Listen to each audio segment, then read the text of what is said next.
वगैरह देख लेते हैं। कुछ हो आप लोगों के प्रश्न तो वो ले लेते हैं अभी अपन। बोलिए। भैया, कषाय और राग में कुछ अंतर है? कषाय और राग में। कषाय और राग में कोई अंतर नहीं है। देखो, अंतर ऐसे समझना। कषाय अर्थ ही राग द्वेष का है। राग द्वेष माने कषाय। तो राग तो अकेला राग रूप है ना। और कषाय में द्वेष भी शामिल है। राग और द्वेष ये दोनों ही तरह की कषायें होती हैं। कषायों के जब अपन भेद करते हैं तो आप उनमें देखोगे, जैसे 25 भेद कषायों के किए, तो उसमें 13 भेद तो राग रूप है और 12 भेद द्वेष रूप। तो अपन ऐसा कह सकते हैं, राग द्वेष इज इक्वल टू कषाय। उपमा प्रकाशक भी अपन देखते हैं ना, तो एक वो फॉर्मूला लेकर के चलते हैं। इच्छा इज इक्वल टू राग द्वेष इज इक्वल टू कषाय इज इक्वल टू आकुलता इज इक्वल टू दुख। है ना। यही देखते हैं। तो इच्छा बोलो, कषाय बोलो, राग द्वेष बोलो, एक ही बात है। हाँ, राग और कषाय में अंतर करो तो कि कषाय में द्वेष भी आ जाता है। राग अकेला राग रूप है। और यूं देखो, तो राग शब्द में देखा जाए तो द्वेष भी गर्भित हो जाता है क्या। आगे चल के द्वेष भी उसमें गर्भित हो जाता है, क्योंकि अपन वीत राग बोलते हैं। तो बताओ, वीत राग है या वीत द्वेष भी है? ये दोनों ही है वो तो, लेकिन नाम एक का लिया जाता है। तो समग्र रूप से देखें सबको मिला करके, तो अकेला राग नाम भी दिया जा सकता है उसको। और यूं देखो तो राग द्वेष दोनों विपरीत नजर आते हैं, है ना। और दोनों शुभ रूप और अशुभ रूप भी होते हैं। तो दोनों ही कषाय के ही दूसरे नाम है, कोई ऐसा अंतर उनमें नहीं। नहीं, जैसे आचार्य उपाध्याय और साधु परमेष्ठी की जो सामान्य परिभाषा आती है उसमें रागांश का उदय आता है। और जो हाँ, उपाध्याय परमेष्ठी की परिभाषा है उसमें कषायांश का उदय आया है। वो एक ही बात है, उसमें अंतर नहीं है। रागांश बोलो कि कषायांश बोलो, वो एक ही चीज है ना, उसमें कोई फर्क नहीं है ऐसा। कंफ्यूजन इसलिए हो गया कि वहाँ अलग अलग नाम का प्रयोग किया। बल्कि मैं तो इसको अच्छा मानता हूँ, अलग अलग नाम दिखाए तो उससे पता चल रहा है कि एक ही चीज है। उपाध्याय में, आचार्य में, साधु में वो जो परिभाषा में लिया है, तो रागांश बोलो या कषायांश बोलो, उससे कोई ऐसा अंतर नहीं है, एक ही चीज। ठीक है ना। बोलिए। हाँ पंडित जी, थोड़ा प्रथमान योग का है। मैं हाँ, पूछना था कि तीर्थंकर जो दीक्षा लेते हैं ना, तो उनके माँ बाप पहले लेते हैं या बाद में लेते हैं? बाद में लेते हैं। मतलब क्योंकि जहाँ किसी तक ने मैंने मुझे पढ़ा, मतलब पूछा तो जहां तक मैंने भी बाद में बोला, तो ये बाद में ही लेते होंगे ना? आदमी लेते हैं। यही पढ़ा है, मतलब कि पहले तो वो दीक्षित हुए, बाद में फिर उनके साथ में बहुत से राजा लोग, या बाद में उनके और जो भी दूसरे साथी थे, रिश्तेदार थे, वो दीक्षित होते हैं। बहुत से बहुत बाद में भी लेते हैं, ज्यादा बाद में भी लेते हैं।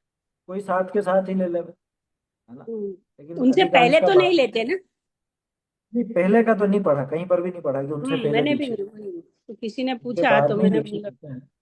हम्म, हम्म, बाद में ही पढ़ा है। अब हालांकि ऐसा कोई नियम लिखा हुआ नहीं पढ़ा कि ले नहीं सकते हैं या नियम नहीं। नहीं है।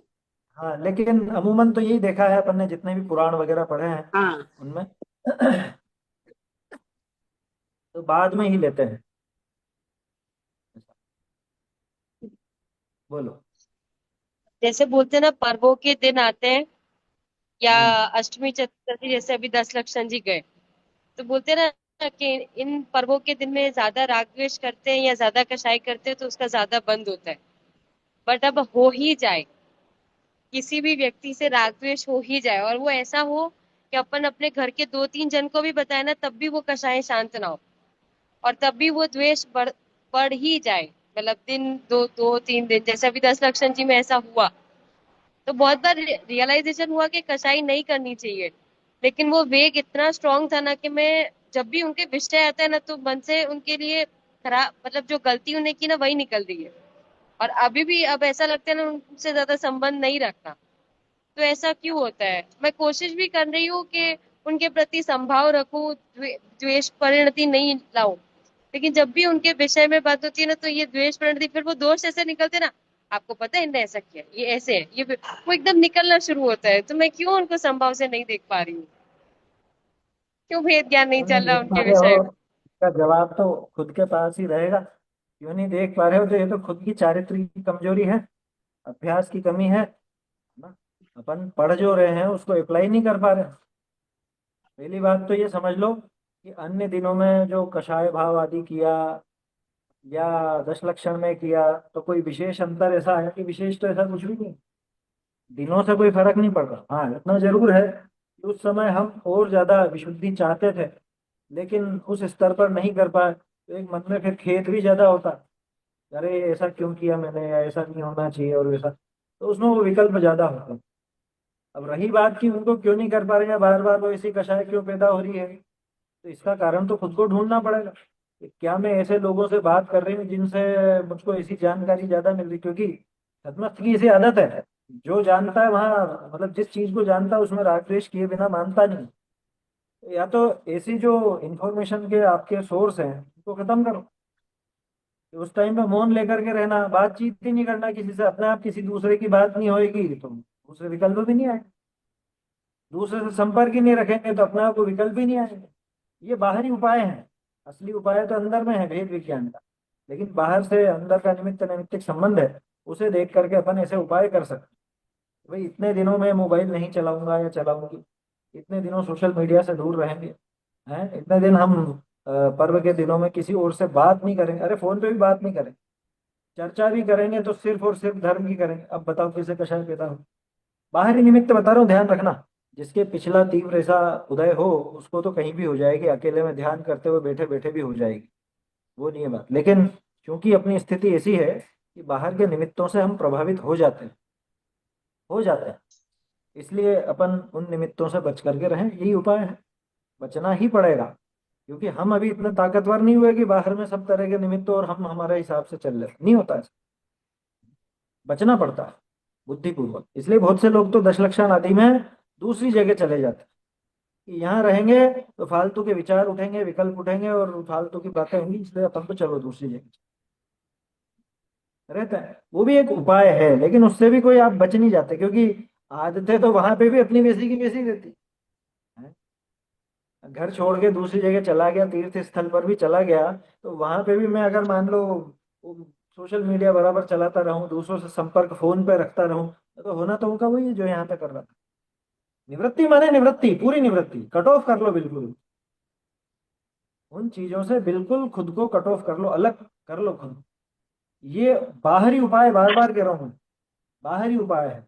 असली उपाय तो भेद विज्ञान का लगातार अपन विचार करो, चिंतन करो।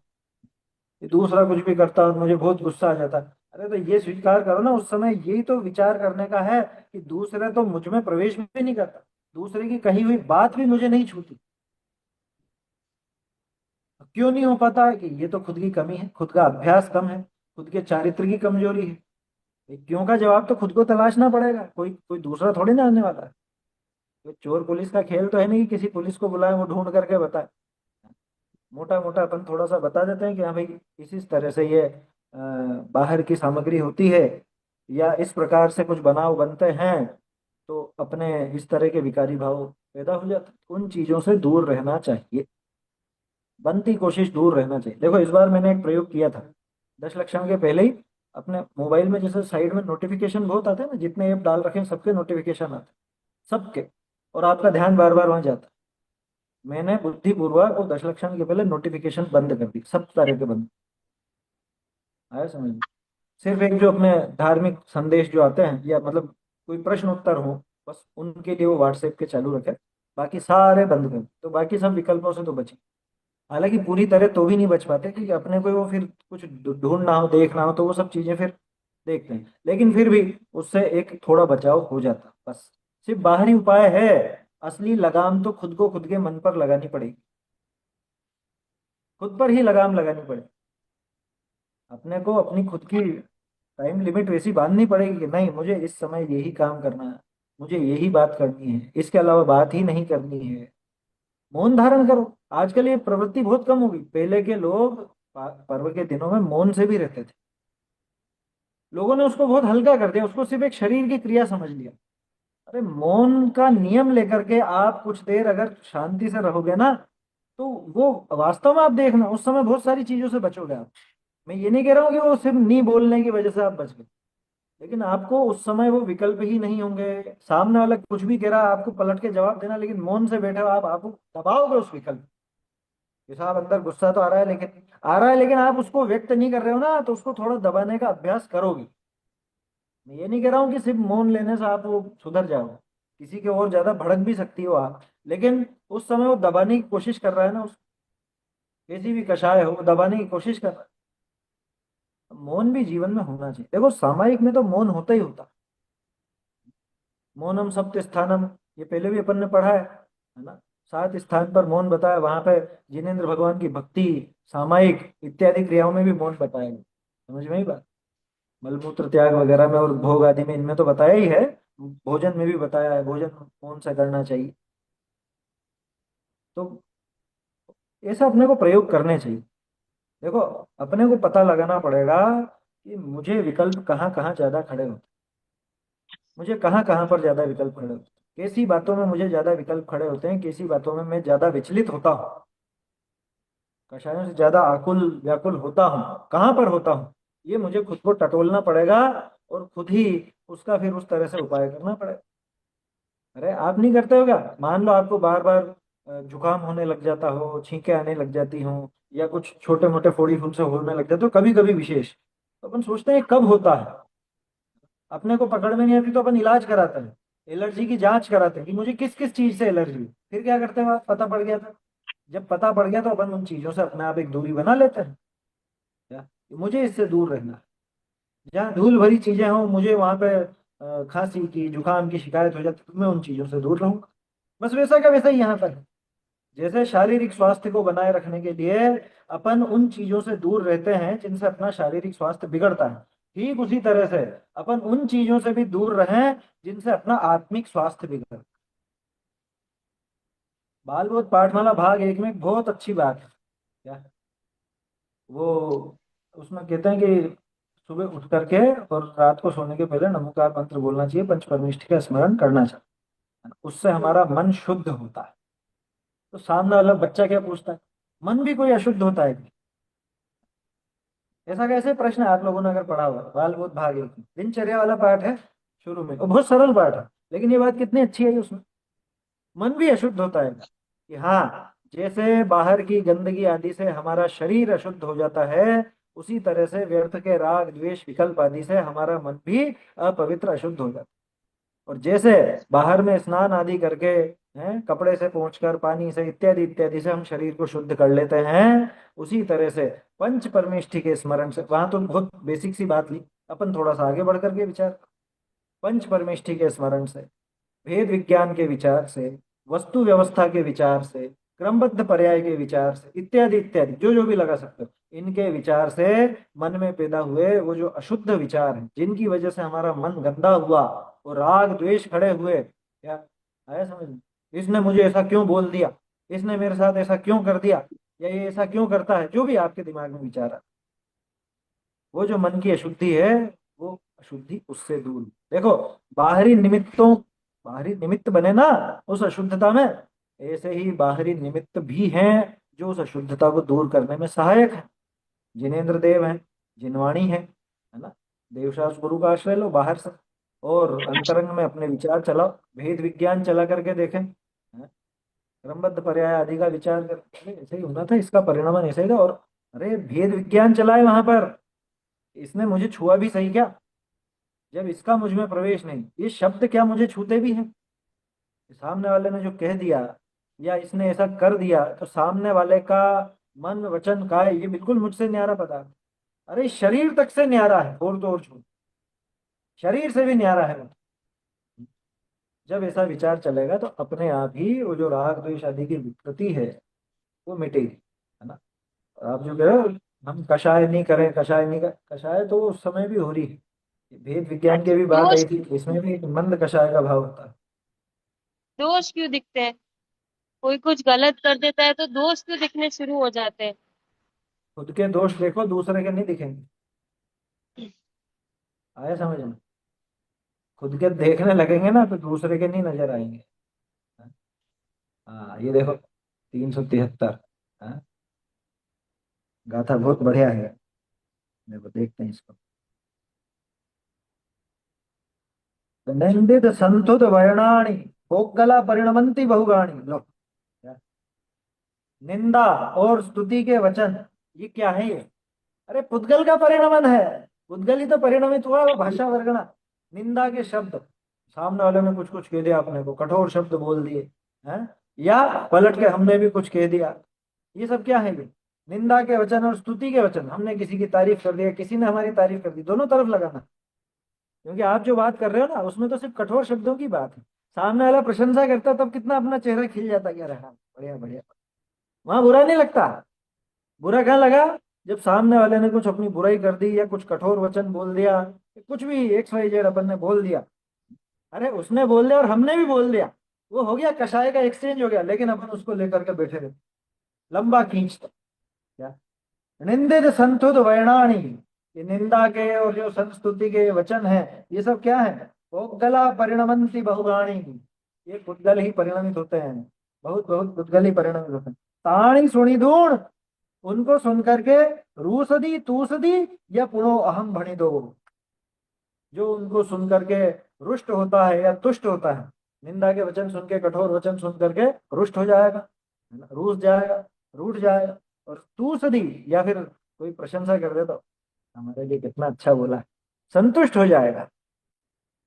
कोई तारीफ कर दे कि आप कितना बढ़िया खाना बनाते हो, कितनी अच्छी चाय बनाते हो, फिर देखो, एक जना कोई तारीफ कर दे, आधा किलो वजन तो यूं ही बढ़ जाएगा इससे। समझ में आ रही है बात? ये पुणो अहम भणी, तो ये भी इसका अहम है, ये मिथ्यात्व है। समझ में आई बात? ये अहम बुद्धि अन्य में, किसमें अहम बुद्धि करी इसने? उन शब्दों, शब्दों में, शरीर में, जो अनादिकालीन मिथ्यात्व है, उसी को तो पुष्ट किया। तो ऐसा काम नहीं करना था। कहाँ की गाथा है ये? अपने समय सार जी की है क्या ये? शायद वहीं की होगी मेरे ख्याल से, 373। बढ़िया है लेकिन। तो ऐसी जो, हाँ, समय सार जी की 374 है ये। अच्छा, ये 374 दूसरी है, देखो। हाँ, इसको भी देखते हैं, बढ़िया चीज है। पोगल दवम सद्दत्त परिणदम तस् यदि गुणो अण्णो तम्माण तुमम भणी दो। लो, क्या? कि वो जो पुद्गल द्रव्य है, वो शब्दत्व रूप से परिणत हुआ। पोगल दवम सद्दत्त परिणदम, समझ में आ रहा है? प्राकृत बहुत सीधी भाषा है ना? ये गाथा है, मुझे यूं याद नहीं रहती, मतलब पहले कभी पढ़ी, लेकिन ऐसे ध्यान नहीं। अभी सामने शब्द है, उससे भी पकड़ में आ रहा है, आप भी देखोगे तो समझ में आएगा। पोगल दवम, पुद्गल द्रव्य, सद्दत्त परिणदम, जो शब्दत्व रूप से परिणत हुआ है। तस् यदि गुणो अण्णो, तो अगर ये अन्य का गुण है, यानी कि अगर ये पुद्गल ही परिणमित हुआ है, तम्माण तुमम भणी दो, तब तो वो तुम नहीं हो। तब वो तुम रूप कैसे हो सकता है? तब वो तुम्हारे जैसा कैसे हो सकता है? वो पुद्गल है, तुम जीव हो। किंची विकिम रूससी अबुद्धो, थोड़ा भी उसमें क्यों रूठता है अबुद्ध? अबुद्ध माने हे अज्ञानी जीव, तो उसमें क्यों रुष्ट और क्यों तुष्ट होता है? जब ये पता चल गया कि सामने वाला जीव भी न्यारा, उसके द्वारा कहे गए वो शब्द भी न्यारे, और वो पुद्गल रूप है, वो वाणी सब पुद्गल रूप है, वो तुझ रूप कैसे हो सकती? अगर पुद्गल जीव रूप हो सके, अगर जीव पुद्गल रूप हो सके, तब तो ये मानो कि हाँ, मुझे वो गाली लगी, या मुझे वो शब्द लगे, या मैं उस रूप हुआ, तब तो खुद को वैसा भी मानो। लेकिन तुम तो जीव हो ना। जो स्वयं को जीव माने, वो इन शब्दों से या दूसरे की उन क्रियाओं से, दोनों चीजें हैं, उसकी कोई कायिक क्रिया हो या वाचिक क्रिया हो, वाचिक माने ऐसे शब्दों की, है ना, वचन से कुछ बोला हो या काय से कुछ किया हो, उसमें क्यों ये रुष्ट होता है और क्यों तुष्ट होता है? जब उस रूप ही नहीं हो सकता, उस रूप परिणमन ही इसका नहीं है, तो कैसे ये उसमें बुरा माने और भला माने, है ना? तो दूसरे को जो देखने का भाव है ना, एक तो वो आदत सुधारना, दूसरे को नहीं देखना, खुद को देखना। अरे लौकिक में वो, हम तो छोटे थे ना स्कूल में, तो ऐसे करते थे, कोई टीचर भी बता जाता था कि ये उंगली यूं दिखाने वाला, क्या, एक उंगली सामने तो तीन उंगली, तो ये तीन क्या, बल्कि अंगूठा भी खुद की तरफ रहता। ये तो बच्चे करते हैं इस तरह की बात। तो ये समझो अपन कि दूसरे का एक दोष देख रहे हो, तो पहले खुद के तीन तो देख लो। समझ में ही बात? पहले अपने को स्वयं के भी दोष देखने चाहिए, तब तो बचाव होगा, नहीं तो पूरा जीवन ऐसे कषायों में निकलेगा। समझ में ही बात? वहां पे 10 लक्षण की बात कर रहे हो आप। 10 लक्षण में भी ये भाव होते हैं, अन्य दिनों में कैसे भाव? और 10 लक्षण के बाद में क्षमा भी मांग लो, है ना? क्षमा मांगते ही अगले दिन से फिर वही लड़ाई झगड़ा, वापस से वो के वही विचार, वापस से वही कषाय। है, क्या सीखा था, क्या सुधार किया जीवन में? बाबूजी तो हमेशा कहते हैं ना, 1 इंच भी तो नहीं सुधरे, 1 इंच भी, जरा सा भी। क्या सुधार हुआ था? 10 लक्षण का क्या फायदा? तो आए और चले गए, ऐसे ही आते जाते रहेंगे, फिर जीवन में तो अपना कोई सुधार ही नहीं हो पाया, तो मतलब क्या निकला उसका? तो ये अपने को गंभीरता से सोचना चाहिए। दूसरे का रोज दर्शन, उससे बचने के यही उपाय हैं। सबसे पहला तो ये उपाय कि ये अपन, मतलब ऐसे कौन से निमित्त हैं जिनके संपर्क में आकर के हमको ऐसे भाव होते हैं, सबसे पहले तो वो विचार चले, उनकी पहचान करो, उन निमित्तों से दूर हो। दूसरा, भेद विज्ञान कैसे अपन चला सकते हैं, उन निमित्तों के पास में जाओ, देव शास्त्र, गुरु, जिनवाणी, साधर्मी से वार्तालाप, जो भी समागम, कुल मिला के सच्ची बात जहाँ पे अपन करें पढ़ें, बस वही रहे। और फिर उसके बाद ये भेद विज्ञान की जो बात आई, ये चला। 3 स्टेप में आप ये आराम से जीत सकते हो इस चीज को, कोई बड़ी बात नहीं। हालांकि यहाँ कोई भी वीतरागी नहीं बैठा, मेरे जीवन में भी ये सब चीजें होती हैं, लेकिन उपाय तो यही है ना। ये उपाय अपन जितनी अच्छी तरह से दृढ़ता से कर सकेंगे, उतनी ही जीवन में शांति रहने वाली है, नहीं तो कुड़ते रहोगे जिंदगी भर। क्या? जिंदगी भर यही, इसने ऐसा कर दिया, इसने ऐसा किया, अरे तूने क्या किया आज तक? अनादिकाल से यही तो भटक रहा है, तू भी भटक रहा है और वो भी भटक रहा है, विशेष क्या कर लिया? तो हम भी भटक रहे हैं वहां पे, तो विचार करना, भैया मुझे तो मेरी भटकन मिटानी है, मुझे मेरा दुख मिटाना है, मुझे मेरी कषाय मिटानी है ना?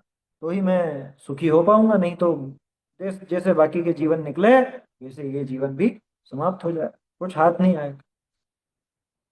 ऐसा है।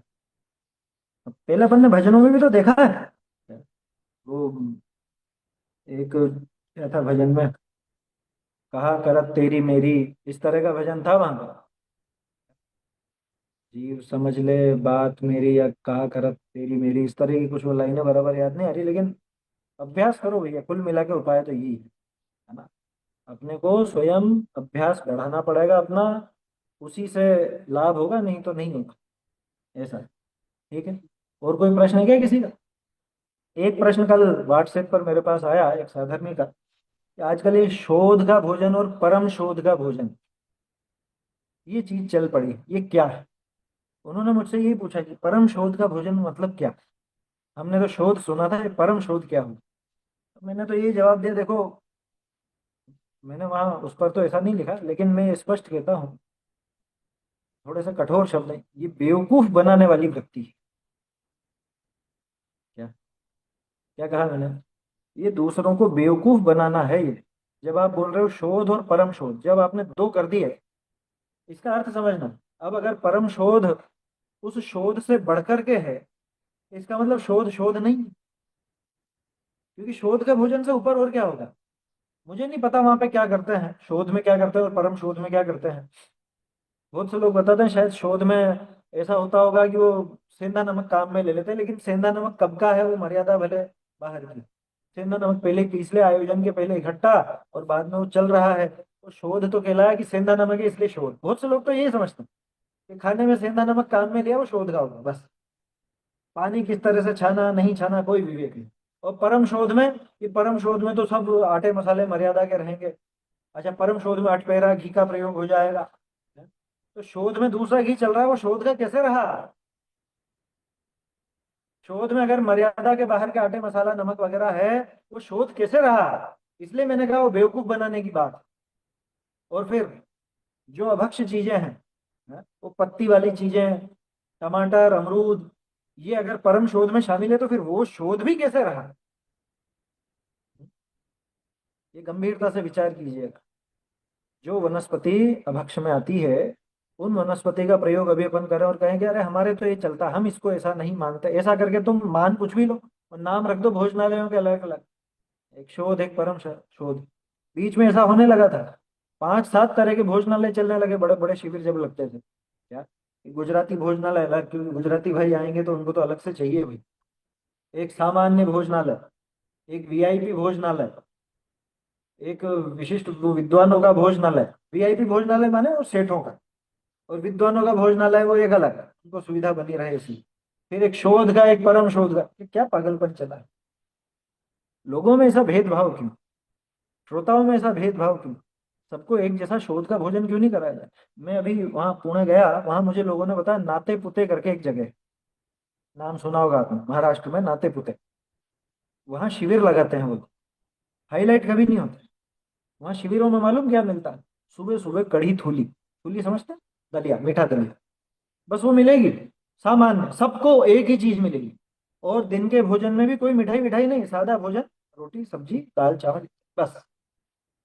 डेली का भोजन, कोई मिठाइयाँ नहीं, कुछ नहीं, बिल्कुल सादा भोजन। मुझे बहुत अच्छा विचार लगा, मैंने कि इसका प्रचार होना चाहिए। शिविर में आप लोगों को सुनाने बुला रहे हो या सुलाने बुला रहे हो? ये विचार कर लेना। जब इतना गरिष्ठ भोजन कराओगे, उसके बाद तो सब सोएंगे। फिर आपकी दिन की कक्षा गोष्ठियां कैसे चलेंगी? और बिल्कुल सही सीधा सादा भोजन, सादा सब, कोई तामझाम नहीं, कोई वो बैकग्राउंड म्यूजिक नहीं है। और अब ये आ रहे हैं और वो आ रहे हैं, उनके स्वागत सत्कार कुछ नहीं। सीधा वो शिविर लगता है, जो कक्षाएं लगनी उनका वो शुरुआत होती है, कक्षाएं चलती हैं, और पूरी जैसा भी रहता है 8-10 दिन का जैसा भी। लेकिन उसमें कोई दिखावा नहीं, कोई मंच पे सम्मान नहीं, कोई मंच पे बोली नहीं, कुछ नहीं। ये आदर्श चीजें, इनको तो हाईलाइट होना चाहिए। और सब बहुत गहन अभ्यास है। करोड़पति भी होगा वो बिल्कुल ऐसी घर की सादी ड्रेस में, वहां पे मान लो धोती और कुर्ता और वो सब चलता है, तो टोपी वगैरह, तो वैसी ड्रेस है, वैसे ही आते हैं सब। मराठी लोग बहुत आते हैं, सीखने के लिए जाते हैं लोग बाग। और बहुत विनय, जिनवाणी की बहुत विनय। जिन कपड़ों से वो घर से आए हैं, उन कपड़ों से जिनवाणी सुनने नहीं बैठते। वहां पे वो पूरे कपड़े बदलते हैं, महिलाएं भी पुरुष भी, और फिर वो वहां पे जिनवाणी सुनते हैं। इतनी विनय रखते हैं, समझ में? तो वो प्रेरणा लेनी चाहिए, देख, है ना? और मैं तो, कोई वहां के हों या परिचय में हो, कुछ इस तरह के वीडियो हों वहां के छोटे, तो वो प्रचारित होने चाहिए। अपनी संस्थाओं को, अपने लोगों को पता तो चले ना भाई, अपन भेद विज्ञान लेने आए और यहाँ पे पूरी तरह से प्रमाद में जीवन बिता रहे हैं। यहाँ तो भेद विज्ञान की बात सुनने आए थे ना। यहाँ क्यों भोजन में अपने को 4 मिठाइयाँ, 4 तरह के नमकीन और ये चीजें क्यों चाहिए? अरे उतने दिन भी आप शांति से वो सब विकल्प छोड़ करके नहीं रह सकते, तो फिर लाभ क्या है इन सब चीजों का? समझ में ही बात। तो संस्थाओं की भी एक मजबूरी रहेगी, लोगों को थोड़ा सा आकर्षित करने के लिए। लोगों को यहाँ पे ऐसा नहीं लगे कि अरे घर से अलग मिल रहा है, घर से तो कौन खाता है? घर पे भी 4-4 मिठाइयाँ किसके घर पे बन रही है डेली? है। और यहाँ तो विरक्ति दिलाने के लिए बुलाया जाता है ना, कि साहब लोग कम आएंगे, कम आने दो, कम ही अच्छे, कम ही अच्छे। हीरे की दुकान पे कम ही ग्राहक होते हैं, है समझ? सब्जी मंडी में तो बहुत भीड़ होती, लेकिन हीरे जवाहरात की दुकान पे हर कोई चढ़ता भी नहीं। हर किसी को औकात भी नहीं वो हीरे जवाहरात खरीद। तो असली माल तो वही लेकर के जाएगा, जो इन सब चीजों को गौण करके मुख्य एक तत्व का उपदेश ग्रहण करने की मुख्यता रखेगा। समझ में ही बात। वो थोड़ा सा अपने को विचार करना चाहिए, है ना? ये बात अगर आयोजकों के पास तक पहुंचे तो बहुत अच्छी बात है। आप लोगों की जानकारी में कोई हो ऐसे, तो उनको जरूर बताइए ये बात। मेरी बात नहीं, और नाते पुते वाली बात कह रहा हूँ, है ना? हाँ। और तो मैंने तो बोला है, वो लोग कर रहे हैं वो चीज, वो लोग कर रहे हैं, उससे प्रेरणा लेनी चाहिए। तो ये जो शोध और परम शोध, इस पे चली थी बात तो, है ना? तो ऐसी जो एक वृत्ति चल पड़ी थी लोगों में, ये बंद होनी चाहिए। धोखे में क्यों रखना किसी को? ये साहब शोध का कैसे है बताओ? शोध का भोजन हमें पता है, हमारे घर पे बनता है, हमें मालूम है। शोध के में सब आटा मसाला सब मर्यादा का हो। आपका नमक कितनी देर पहले का? नमक की मर्यादा 6 घंटे की होती है। कैसे आप वो शोध का और परम शोध का अलग अलग करोगे बताओ? उनको स्पष्ट बताओ ना क्या चीज है। ये तो छल हो गया। नाम आप शोध का ले रहे हो, चला रहे हो दूसरी जगह हर के साथ बना हुआ घी है। तेल कहीं का भी आ रहा है, गुड़ शक्कर कहीं के भी आ रहे हैं, मसालों की मर्यादा का ठिकाना नहीं है। कैसे शोध का चलाओ बताओ? अरे पानी छानने का विवेक तक नहीं होता लोगों को। आज बहुत ज्यादा जरूरत है इन सब चीजों की, ये इन कक्षाओं की बहुत जरूरत है। क्या? पता चलना चाहिए पानी कैसे छाना जाता है। हर कैसे कपड़े का तो छन्ना बना लिया है, टेरीकोट का छन्ना बना लिया, और चीजों का बना लिया, और सोचते हैं इसमें अच्छा छन जाता है पानी, रुकता भी नहीं है ज्यादा। अरे रुकेगा वहां पे वो पूरा, क्या कहें, जीवों का घात होता है। तो वो सब चीजें मालूम पड़नी चाहिए। शोध और परम शोध ऐसी बात करना बिल्कुल बेमानी है, बेमानी। बेईमानी नहीं बोल रहा हूँ, बेमानी बोल रहा हूँ। उसका कोई अर्थ नहीं, मतलब नहीं। ठीक है ना। तो इसलिए विचार करना चाहिए, आयोजकों को भी ध्यान रखना चाहिए और जनता को भी प्रश्न उठाना चाहिए, सामान्य श्रोताओं को। तो ये दोनों में अंतर क्या है? आप ये नाम गलत दे रहे हो। शोध के में तो घी भी शोध का है, अठपेरा है, बोलो है क्या आपके में? फिर शोध नाम क्यों देते हो? आप नाम देना ही क्यों है आपको? आप भोजनालय करके नाम देते हो। और फिर यूं अलग अलग डिफरेंशिएट करते हैं कि इसमें सादा नमक डला है और इसमें सेंधा नमक डाल, तो तुमको सादा नमक और टाटा का नमक डालने की जरूरत क्या पड़ी? वो तो पूरी तरह अभक्ष है। समुद्री नमक तो पूरा अभक्ष है ना। सेंधा नमक ही काम में ले लो ना पूरा। अरे वो टेस्ट नहीं बैठता कि तुम बंद कर दो ये शिविर वगैरह लगाना, टेस्ट के लिए शिविर लगा दो, टेस्ट के लिए यात्रा करते हो। बहुत गंदी आदत पड़ गई लोगों की।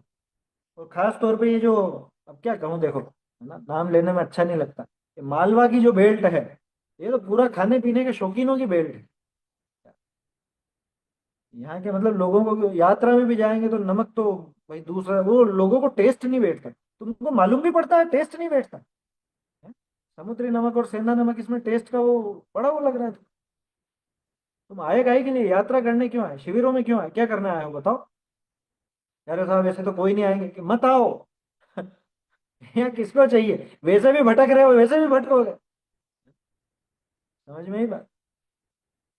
ऐसा मार्ग नहीं है ये कि आप इसको जैसे क्या कहें, रेलवे स्टेशनों पे वो बिकती है ना, लुब्धि साहित्य पल्प फिक्शन, क्या इस तरह का है क्या? जिनवाणी इस तरह की है क्या? उसकी कोई विनय नहीं है। गंभीरता से सोचना भी है ना।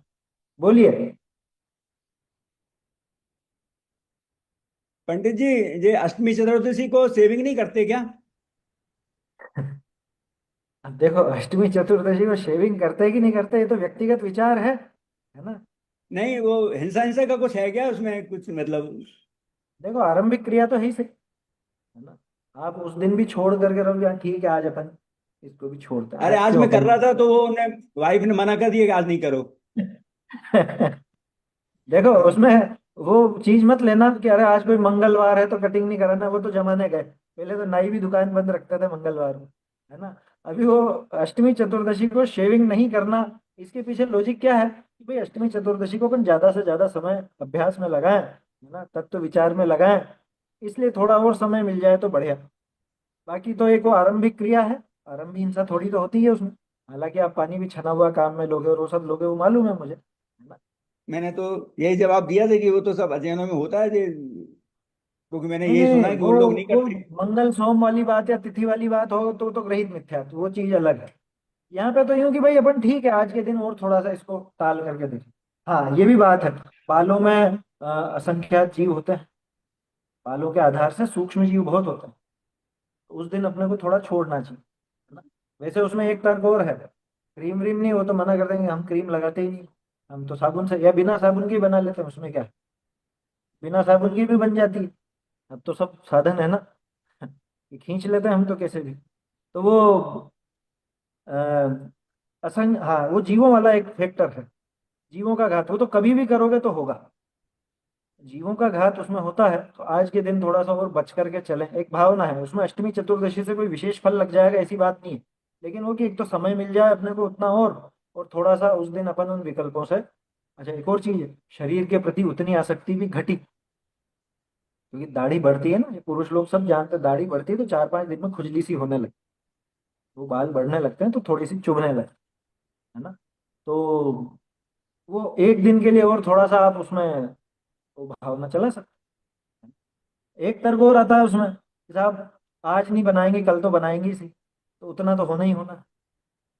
अगर आप 5-7 दिन में एक बार बनाते हो, जो डेली बनाते हैं उनकी तो बात नहीं, उनको तो छोड़ना ही चाहिए, लेकिन जो 5-7 दिन में एक बार बनाते हैं, तो वो कि साहब आज नहीं बनाएंगे कल बनाएंगे, बात तो बराबर ही, टाइम उतना ही लगना है, हिंसा उतनी होनी, तो बात ठीक है। लेकिन फिर भी आज अपन अगर इतना समय और बचा सकें, जिनवाणी के अभ्यास में लगा कि उतना इतनी सी बात है, और कोई ऐसी विशेष बात नहीं उसमें।